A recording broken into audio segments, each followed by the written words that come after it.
right now, I want to talk to you about something that's really exciting for us coming up.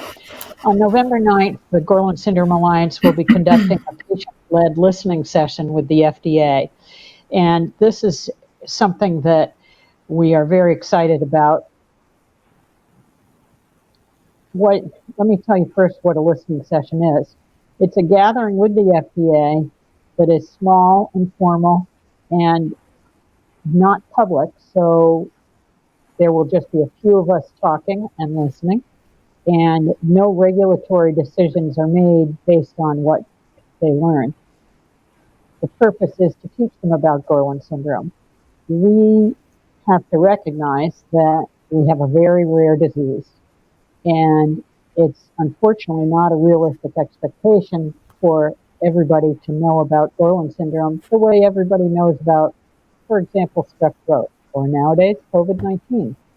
So we need to teach them about us so that when people, pharmaceutical companies, researchers, that sort of thing, go to them to say we have something that could help the Gorlin syndrome community, they can say, oh, okay, we know about Gorlin syndrome and we see that they have these unmet needs. So at the listening session, we're going to have around 30 or so people from various departments at the FDA.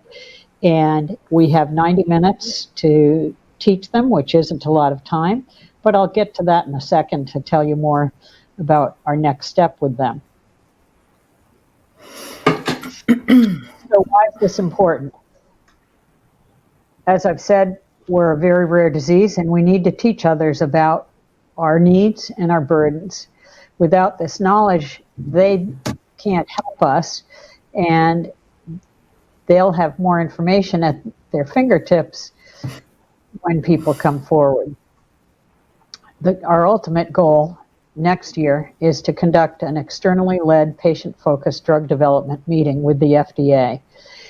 What that is instead of just 60, or in our case 90 minutes, we will have all day to be in front of the FDA, teach them about our burdens, teach them about what our life is like, how it affects us as parents, how it affects us as affected individuals, and the result of that will be a document that will be permanently on their records for anyone at the FDA to reference. With the listening session, we will be writing a report that will be on our website, and the FDA will link to that report from their website. So as I've said, we have just 90 minutes, which isn't a lot of time. We'll have a medical expert speaking on Gorlin syndrome. We're going to have several patients present personal and family testimonials. We'll review pertinent results from our global survey, from which we wrote a patient impact report, and that will provide them with actual facts and data, which is critical. And Meredith is going to be talking about that shortly. Again, we'll have more written testimonials that people have sent in, and we'll show photos of some members of the Gorlin Syndrome Alliance community that have been shared anonymously so that the FDA listeners can see the impact of the syndrome.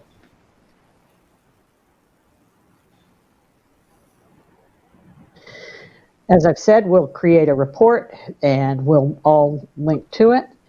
And our next step after that will be to submit a letter of intent for the externally led patient-focused drug development meeting.